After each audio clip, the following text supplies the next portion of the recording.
Galera, eu tomei um apavoro do criador de Bayonetta. Eu não posso rir, isso é assunto sério. Vou contar tudo pra vocês agora. É polêmica que vocês querem? Vou trazer polêmica aqui hoje. E falando em polêmica, o novo Splatoon Raiders, né? Recebeu um trailer recentemente, finalmente com detalhes do jogo, e já está envolto em polêmicas, e não é só no Brasil, não. E realmente quero conversar com vocês sobre isso. Temos novas informações quentes sobre o filme de Zelda também. Finalmente eu tô achando, cara, que esse ano ainda a gente vai receber um baita de um trailer. Tudo isso e muito mais no Coelho News de hoje, meus amigos. Nosso quadro de terça, quinta e sábado aqui no canal Coelho no Japão, onde você fica por dentro de tudo de mais importante que acontece no mundo Nintendo. Então já deixa o likezão aqui no vídeo, inscreva-se aqui no canal e ativa aí esse sininho de notificações pra vocês não perderem quando sair um vídeo novo, beleza? Mas antes da gente começar, deixa eu te falar uma coisa que só fã de Nintendo conhece. Você tá todo feliz jogando seu Splatoon online, pá, desconecte. Ou então você tá jogando lá com Game Chat, Game Share, você quer comprar um jogo novo, entra na sua eShop, usa o seu cartão, resolve tudo pela internet, pá. Umas semanas depois descobre que seu cartão foi clonado. É exatamente por isso que a NordVPN é importante em todos os seus dispositivos. Na hora de jogar online, ela mantém a sua conexão protegida e privada e com velocidade, então não atrapalha. E quando você vai comprar um jogo, em qualquer loja digital, os seus dados ficam encriptados, seja no seu videogame, no seu celular ou no seu PC. Ou seja, informações de pagamento, senhas, logins. Se você estiver conectado em Wi-Fi que não são da sua casa, e até mesmo da sua casa, dependendo se é um condomínio muito cheio de gente, cara, sabe-se lá quem que pode estar tentando acessar os seus dados. Não é tão difícil, uma VPN é muito importante, é básico para todo mundo. E não para por aí, tá? No PC ela é excelente para você poder mudar a região do seu país quando você precisa acessar algum site ou algum catálogo da Crunchyroll, Netflix ou streaming de outro país, tá ligado? E uma coisa que eu sempre penso também, no meu pai e na minha mãe que não entendem muito de internet. Eu gosto de deixar o computador e o celular deles já com a NordVPN, porque nem sempre eles vão saber um link suspeito que eles clicam, um golpe ou um site estranho, então é aquela segurança extra no dia a dia, né? Como eu falei, a NordVPN é rápida, então dá pra jogar, baixar jogo, navegar e assistir tudo sem travar. Galera, já faz tempo que eu recomendo, anota aí, nordvpn.com/coelho no Japão. Com esse link você já garante, cara, 2 anos com desconto especial e ainda ganha 4 meses extras. Tipo assim, a próxima vez que você se preocupar em registrar alguma VPN vai ser daqui a muito tempo. E você ainda tem garantia de 30 dias de reembolso caso você queira. Então se você joga online, se você compra coisas digitais, se você viaja por aí, quer proteger você e sua família, essa é uma das melhores decisões para você tomar com um serviço que todo mundo tinha que usar honestamente. Então clica aqui na descrição ou direto em nordvpn.com/coelho no Japão. VPN é segurança e também conveniência, galera. Valeu Nord por sempre apoiar aqui o canal. Agora bora para as notícias.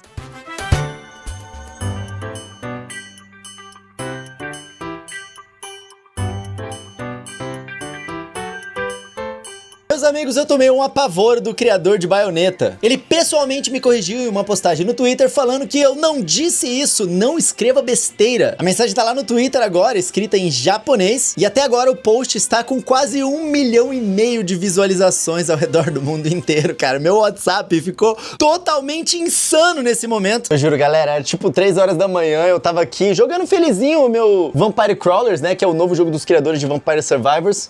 E quando eu entrei no Twitter, estava o caos. Bastidores aqui do momento. Meu amigo Digplay me mandou um print aqui rindo de mim. Eu mandei esse áudio aqui pra ele. Tem um pouco de palavrão, pedi pro editor cortar. Eu não tava sendo por essa na madrugazinha terça-feira, mano. Eu tava aqui felizinho jogando meu Vampire Survivors. Caralho, entro no Twitter, fui mogado pelo cara. Caralho, mano, aquela vez ele não me bloqueou.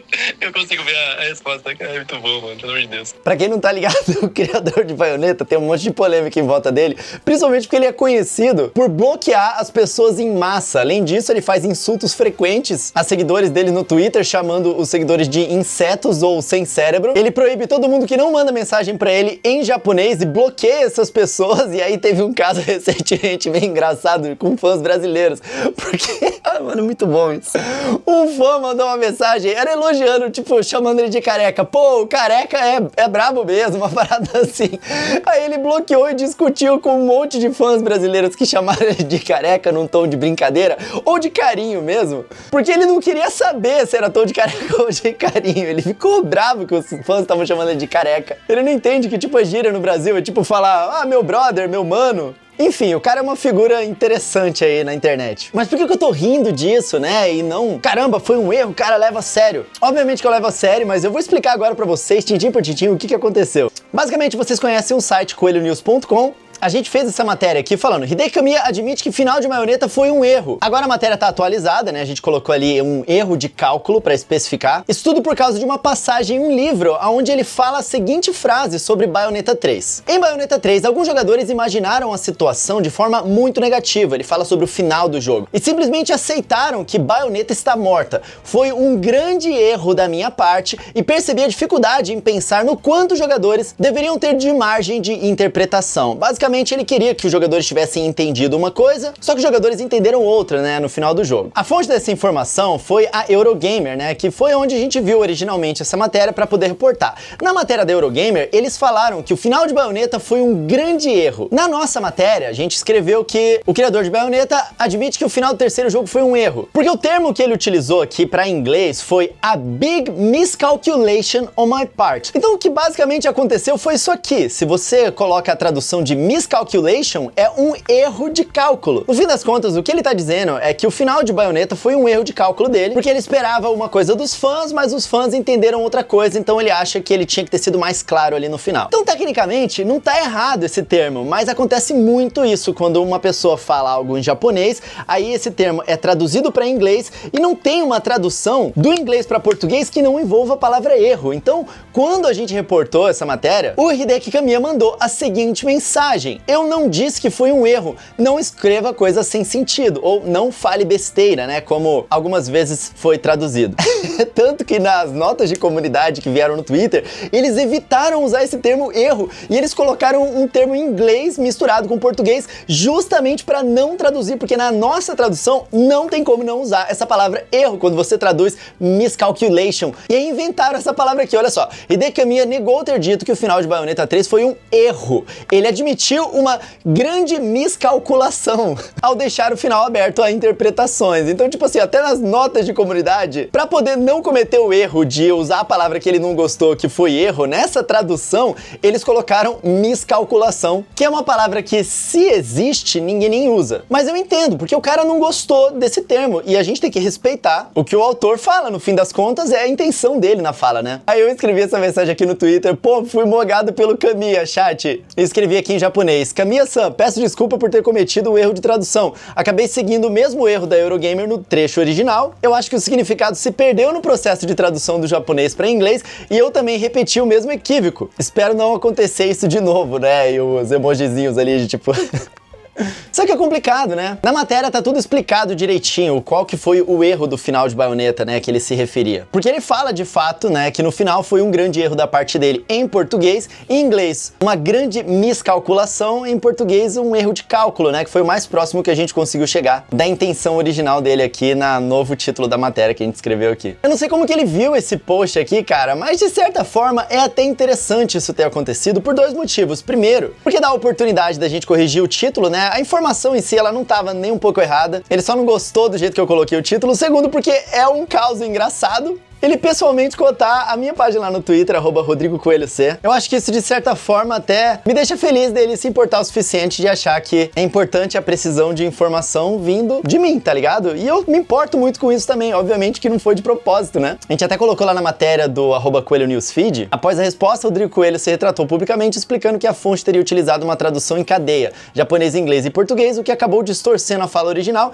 Em inglês, dá pra usar aquele termo, em português você tem que usar a palavra de erro mesmo, que se você for falar erro de cálculo, o caso reforça como nuances podem se perder nesse processo e gerar interpretações diferentes. E logicamente que isso gerou uma comoção na comunidade, né, onde parte das pessoas entenderam o que aconteceu, estavam ali rindo desse caos comigo.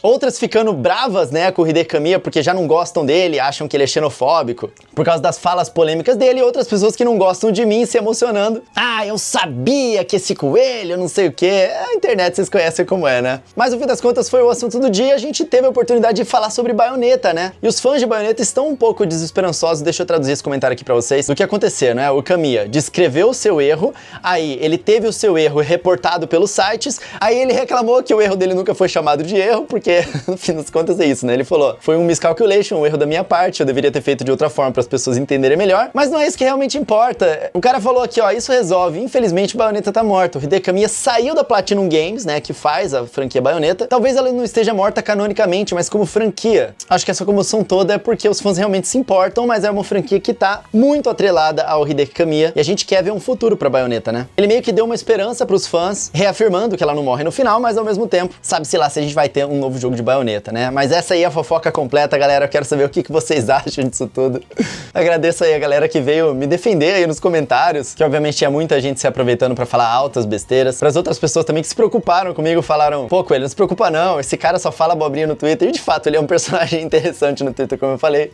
Mas eu gosto, eu sigo ele já há bastante tempo. E também é todo mundo que veio dar risada desse caos aí comigo, cara. Eu espero estar sentado ao lado do Hideki Kamiya um dia lá no bar secreto da Nintendo tomando uma cerveja rindo disso. Mas é isso aí, galera. Deixa pra mim aí o que vocês acharam disso tudo. Eu vou estar lendo aqui os comentários. Tamo junto. Falando em polêmica, meus amigos, Splatoon Raiders. E finalmente agora a gente tem uma visão um pouco melhor do que vai ser esse jogo, né? Que é basicamente uma aventura single player, né? Para um jogador dentro do universo de Splatoon, onde você vai explorando ambientes, explorando ilhas, derrotando desafios ali e avançando enquanto você vai melhorando seus equipamentos. Bem parecido com um Dungeon Crawler mesmo, como o próprio Diablo. Então é basicamente um Diablo de Splatoon, cara. Teve alguns anos atrás que eu fiz um vídeo pra vocês, eu ainda morava lá no Japão, acho que foi 2018 isso, que eu falei que poderia ter um spin-off de Splatoon, bem no estilo Dungeon Crawler, só que eu pensava ele para 4 jogadores, onde os 4 estavam explorando ali, fazendo tudo, mas a Nintendo resolveu fazer um single player. Então basicamente você vai atravessando hordas de inimigos, coletando recursos, derrotando chefes, resolvendo puzzles, e aí ao final você vai fazendo upgrades ali no seu personagem, na velocidade dele, na arma que você usa, vão ter vários tipos de armas diferentes e alguns elementos de roguelike, mas não é um roguelike. E aí tivemos uma boa notícia que é em relação ao preço, ele não vai ser lançado por preço cheio, ele vai ser lançado na eShop por R$ 279,90, o que é abaixo do preço de lançamentos no resto da indústria, que normalmente ele fica na faixa de R$350, mas isso é na mídia digital. A gente sabe que a mídia física mantém o preço um pouco mais alto ali, né? A Nintendo só baixou o preço da mídia digital, e eles anunciaram novos amiibos também, tanto do Big Man, quanto da Shiver, quanto da Fry, né? Que são os personagens do Splatoon 3, e eles vão estar ali ajudando o nosso personagem no Splatoon Raiders. Mas como eu falei, o jogo já está envolto em várias polêmicas. Primeiro, em relação ao preço, essa não chegou muito aqui no Brasil, porque a gente ainda tá feliz com a redução de preços da Nintendo. Mas no exterior, os gringos, eles estão muito chateados que o preço da mídia física desse jogo vai ser mais caro, onde a digital sai $50 e a mídia física vai sair $60. No Brasil, a grande polêmica é em relação aos jogos em português. Até agora, em 2026, a gente teve o lançamento de Pokémon Pocopia, que veio sem o português do Brasil, e muita gente tá, tudo bem, é uma grande pena, mas é Pokémon, né? A gente já meio que tá acostumado com isso. Pokémon Champions também veio sem português,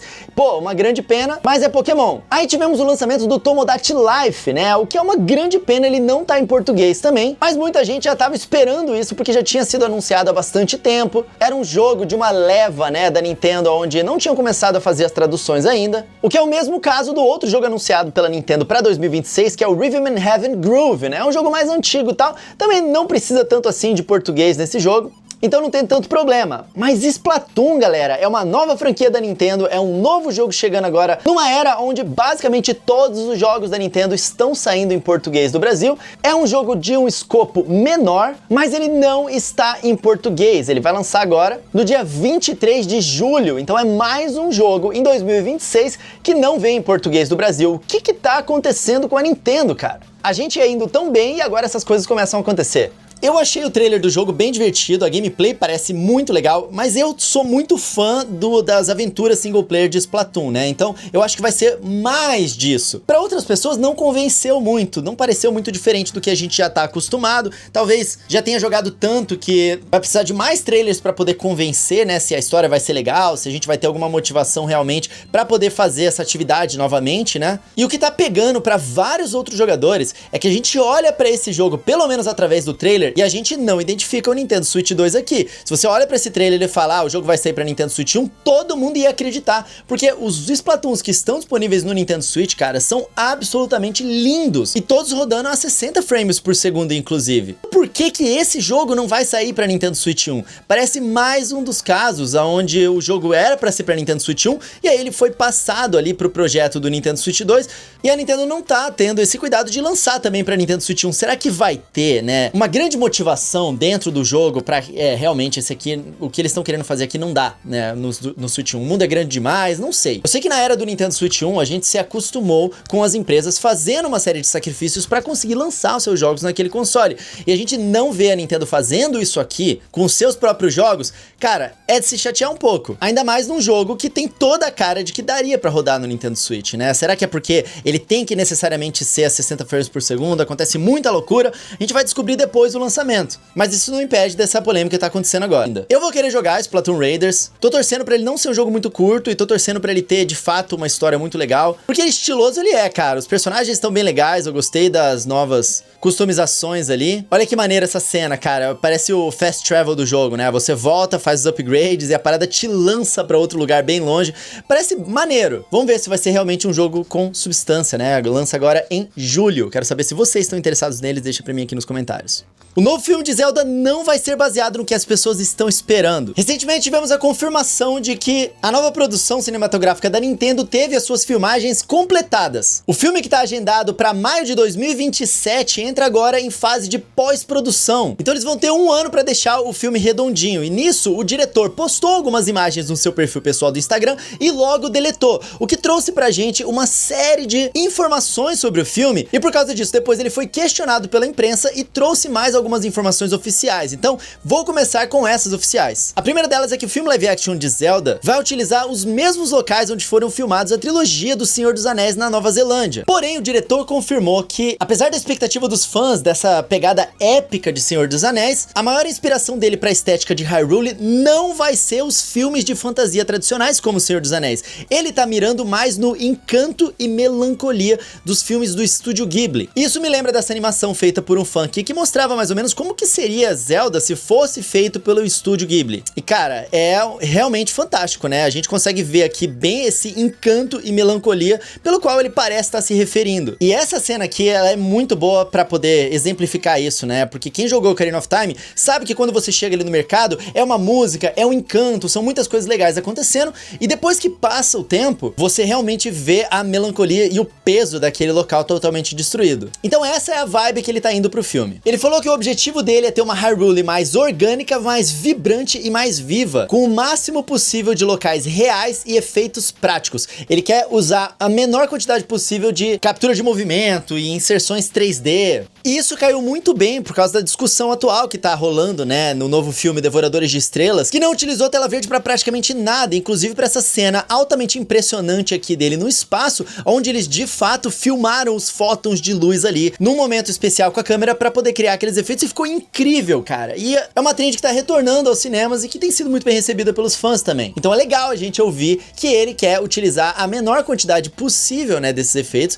pra poder usar a maior quantidade possível de efeitos práticos e locais reais. Eu já tava com um pouco de preocupação em relação a esse filme, mas isso já me dá uma tranquilizada, pelo menos. Agora vamos aos, entre aspas, vazamentos, porque não são vazamentos de fato, são coisas que foram postadas pelo elenco ou pelo time de produção ali e depois deletadas. A primeira foi a logo, né, do filme, que tava na roupa do departamento de stunts, que são os caras das acrobacias difíceis, né? Os famosos dublês. Essa logo, ela é claramente inspirada em Zelda Breath of the Wild. Essa é a logo de Zelda Breath of the Wild, só que tá aqui, ó, The Legend of Zelda Stunt Department. Então muita gente já tirou isso como confirmação de que o filme vai ser baseado em Zelda Breath of the Wild, até por causa da roupa azul aqui da Zelda, né? No entanto, galera, eu tenho uma opinião diferente do resto das pessoas em relação a isso, tá? Eu acho que isso aqui é apenas uma logo que fizeram pegando o que já tava pronto na internet, né? Colocaram na roupa ali, só escreveram embaixo Stunt Department e acabou, e não representa nada em relação ao filme. Eu acho que o que representa mais em relação ao filme foram as coisas que o diretor postou, como por exemplo a claquete, né? Mostrando que acabou mesmo as gravações do filme. E essa claquete, ela tem um visual aqui com um link inspirado no link de Twilight Princess, né? Com as manoplas e tudo mais. Isso aqui não, galera. Isso aqui não é IA. Isso aqui é imagem de conceito. A gente consegue ver a seriedade do link aqui também, né? E uma outra coisa muito importante que eu reparei é justamente a presença da Triforce. Pra quem se lembra, né, a primeira vez que o filme foi anunciado lá no aplicativo Nintendo Today,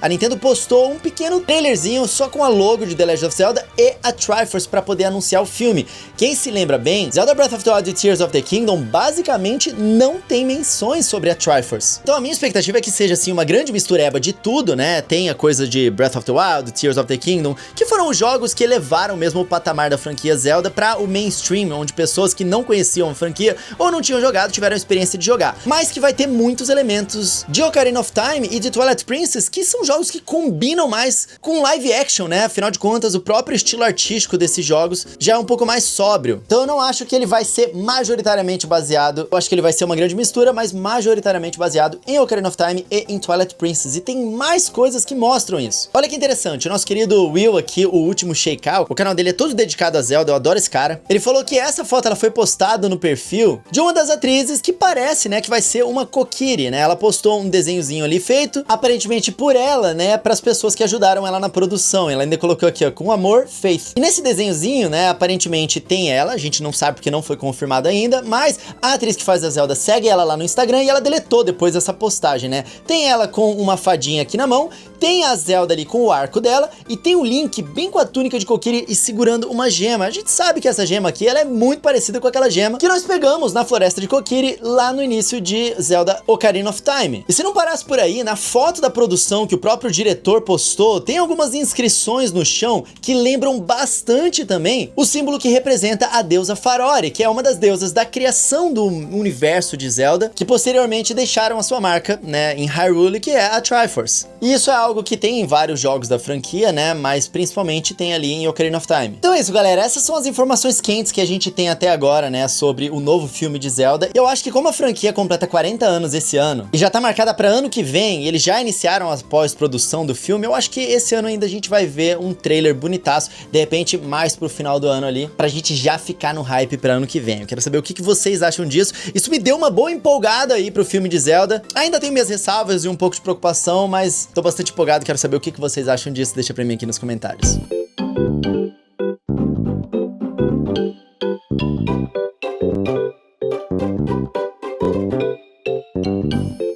Agora, antes das notícias rapidinhas aqui, meus amigos, a gente entra no que estamos jogando aqui pra vocês. E o jogo que a gente tem jogado agora é o Opus Prism Peak. Essa aqui é uma experiência bem especial, cara. Ele é um jogo de aventura focado em narrativa e exploração, só que com um diferencial muito interessante, que é a fotografia, que é o coração dessa gameplay aqui. Logo no início do jogo, a gente conhece o Eugene, que é um cara de 40 anos indo pro funeral do avô dele. Aí ele tá cheio de arrependimentos que ele teve ao longo da vida e do nada ele é levado pra um mundo mágico cheio de criaturas e cenários muito lindos. Eu não vou me aprofundar muito nos detalhes pra não estragar a experiência de vocês, mas é muito legal. E aí lá ele encontra a Ren, que é uma garota que precisa chegar até o topo de uma montanha, e aí, meus amigos, que começa essa jornada que mistura emoção, vários mistérios, várias descobertas que mantém a gente jogando. E o mais legal de tudo é que a câmera do jogo, ela não é estética só não. Ela é usada pra resolver puzzles, pra entender o universo do game e até pra ler as emoções das criaturas que a gente encontra. Então a ação de tirar fotos vira parte essencial da experiência do jogo, né? E também uma das coisas mais gostosas da gente fazer, porque o jogo é muito bonito, mesmo com as suas falhas. A versão de Nintendo Switch 2 passa uma impressão de que faltou um pouco de polimento, então já saibam disso aí, porque tem quedas de frames bruscas ou até mesmo glitches no visual que acabam frustrando um pouco a jogatina. E bom, como nem tudo é perfeito, até a movimentação dos personagens é meio lenta e pode cansar um pouco em alguns momentos. Então fica um aviso aí importante pra vocês. O jogo não tá em português, então você precisa entender inglês ou outro idioma como espanhol, por exemplo, para conseguir aproveitar bem a história, que é bem focada em textos e em escolhas. Mas no geral é aquela experiência mais tranquila, mais reflexiva e que te puxa mesmo pela narrativa. Se você gosta de jogos mais contemplativos, com uma pegada emocional, esse aqui, cara, Opus Prism Peak, vou falar o nome dele de novo, é uma recomendação muito legal pra ficar de olho e ele tá num preço bem convidativo até o dia 1º de maio ele tá no preço promocional de lançamento aí, saindo por R$ 89,10. Mas é isso, galera, alguns problemas de performance sim no Nintendo Switch 2 e você precisa do inglês pra conseguir aproveitar. Se quiser uma análise completa aí, ó, fica ligado lá no nosso site coelhonews.com.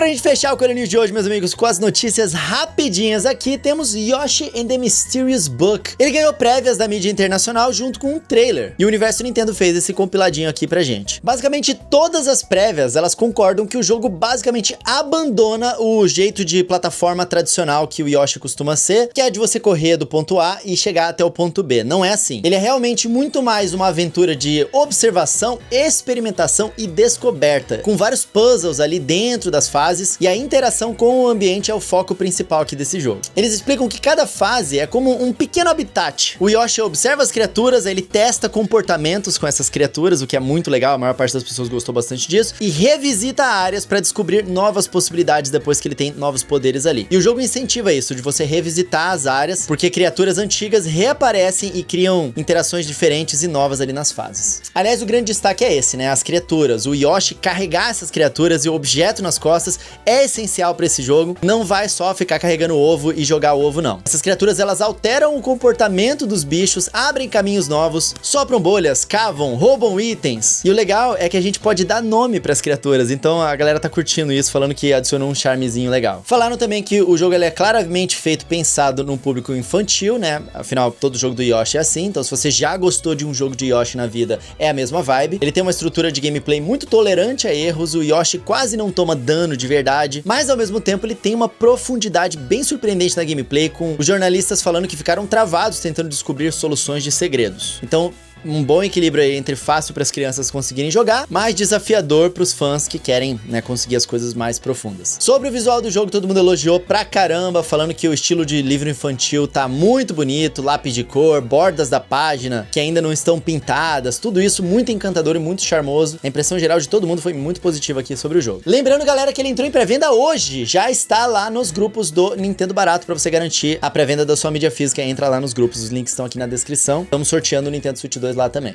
Stray, o jogo do gatinho, vai ganhar uma versão para Nintendo Switch 2, ele já tinha uma versão para Nintendo Switch e agora vai chegar para Nintendo Switch 2 também. Isso vai acontecer no dia 28 de maio de 2026. Além disso, Dragon Ball FighterZ ganhou uma nova atualização, cara, que muda algumas mecânicas, como o Limit Breaking Power. A partir dessa versão foi removido o preenchimento automático da barra de Ki quando o Limit Break é ativado. Tiveram várias outras melhorias também, modificações técnicas para garantir mais equilíbrio, como o Goku Super Saiyajin, Kuririn, Android 17. Os caras mantêm o jogo vivo, cara. Eu adoro esse jogo, eu joguei bastante na época que ele foi lançado, já faz tempo que eu não jogo, mas tá aí, ó, o jogo tá vivíssimo e recebendo atualizações. E pra você que quer um joguinho de graça, aqui, ó, Marvel Cosmic Invasion ganhou uma demo, tanto pro Nintendo Switch quanto pro Nintendo Switch 2. Já tem análise completa desse jogo aqui no canal. Gostei bastante de ter jogado ele, recomendo vocês baixarem a demo aí pra poder testar. E falando em coisa grátis, o Fortnite Save the World agora é gratuito no Nintendo Switch 2, chegou, né, o modo Salve o Mundo ali no Nintendo Switch 2, e eles oficializaram essa transição pro modelo free to play. Então já podem baixar aí a partir do dia 16 de abril que isso aconteceu. Todo mundo já consegue jogar. E galera, eu recomendo vocês entrarem lá no site do Time Extension. Eles fizeram uma matéria em inglês sobre o projeto Nintendistas. Nosso querido Pablo Miyazawa deu uma baita entrevista pra eles e a matéria ficou realmente muito gostosa de ler, ficou muito boa. Falando sobre como é incrível essa jornada pra poder documentar a história da Nintendo no Brasil. Até eu apareço ali, né, na matéria. O livro Nintendistas já aparece ali em alguns pedacinhos, que pra quem não tá ligado nas notícias aí, o livro Nintendistas alcançou a reta final de produção. Tem detalhes lá no @CoelhoNewsFeed no Instagram. E no nosso momento Nuntios de hoje, meus amigos, eu quero muito agradecer todos vocês que vieram assistir a Nuntios Showcase que eu apresentei pra vocês aqui no canal. A gente acabou de completar um ano de Nuntios Games, que é a nossa publicadora de jogos brasileiros do Brasil pro mundo, cara. E olha que legal, uma semana depois do Showcase, a gente já teve mais de 10 mil wishlists nos jogos. Isso é muito importante para os desenvolvedores. Renatão, cara, meu querido sócio, falou que, para ser mais exato, foram quase 15 mil wishlists ganhas nessa semana do Showcase no Brasil. Então tá aqui, ó, 14.717 no momento da postagem, tá? A gente tá fazendo Anúncio Sale na Steam. Os links sempre ficam aqui na descrição para vocês. Entrem lá, deixem um wishlist, conheçam os jogos da Anúncios, galera. E olha que legal esse comentário aqui. Olha todo esse resultado em um ano de serviço. Eu gosto de imaginar sempre no próximo evento daqui a um ano o quanto a publisher vai estar upada ainda e o que vai trazer nesse evento quando chegar, porque, cara, o Nunchuk Showcase desse ano teve um upgrade muito grande de qualidade em relação ao ano passado. Quem assistiu viu, cara. Com isso, nosso querido Cosmo Vulpes, que muitos de vocês amaram, bateu 5.000 wishlists depois do evento. Muito obrigado, galera. Além disso, o nosso querido Pinbolas, o jogo de pebolim ou totó, como você preferir chamar, bateu 6.000 agora. E pra quem quiser conhecer mais dos nossos jogos, cara, na Gamescom Latam, que eu vou estar todos os dias lá, me encontrem lá no palco Journey. Temos alguns jogos nossos por lá também, incluindo o Dream Cards, que vão estar na Gamescom Latam pela seleção oficial lá do evento, né, do Big Festival, que acontece durante a Gamescom. Então, muito legal. Além disso, cara, segue lá, @NunchusGames no Twitter, pra vocês poderem conhecer aqui, ó. A gente faz postagem divulgando ali os jogos. Você conhece poker, truco, buraco, trinca, mas tá preparado para as regras do Triuno? Que, galera, tá muito legal. A gente apresentou na Nunchuk Showcase, o jogo tá extremamente viciante, vocês podem procurar lá na Steam. Além disso, temos o Spooky Tales também, que tá muito legal. Se você acha que já viu tudo aí das histórias de terror, esse jogo traz uma antologia de histórias arrepiantes com uma vibe que lembra os clássicos, tipo Contos da Cripta, quem conhece sabe. Tem muito jogo legal saindo aí na Nunchus, galera, então sempre deem uma olhadinha, os links estão aqui na descrição pra vocês, galera. Esse foi o Coelho News de hoje, deixa o likezão se você curtiu. Um pouquinho mais longo aqui, porque não consegui lançar nos outros dias, né, mas estamos sempre voltando pra poder atualizar vocês de tudo de mais importante que acontece aqui no mundo Nintendo. Então deixa aquele likezão pra dar uma força, se inscreve aqui no canal, ativa aí o sininho de notificações e o mais importante de tudo, sejam gentis com as pessoas, porque isso sim é uma qualidade muito bacana aqui da nossa comunidade, galera. Lembrando que os links da NordVPN estão aqui na descrição e do Nintendo Barato também, galera. Vou deixar os links do Nintendo Barato aqui no cantinho pra vocês, do nosso canal, da nossa redação, o Coelho News. Então dá uma olhadinha, se inscreve lá que tem muito conteúdo das gameplays que a gente faz, outras discussões, então se inscrevam lá. E vou deixar o último vídeo que a gente fez de uma série que vocês pediram muito pra gente voltar, de 10 games que merecem remakes, agora com a edição do Game Boy Advance aqui no cantinho pra vocês poderem assistir, tá bom? Agora sim, eu vou ficando por aqui, meus amigos. Nos vemos no próximo vídeo. Um tapa na pata do coelho pra dar sorte e até a próxima. Valeu!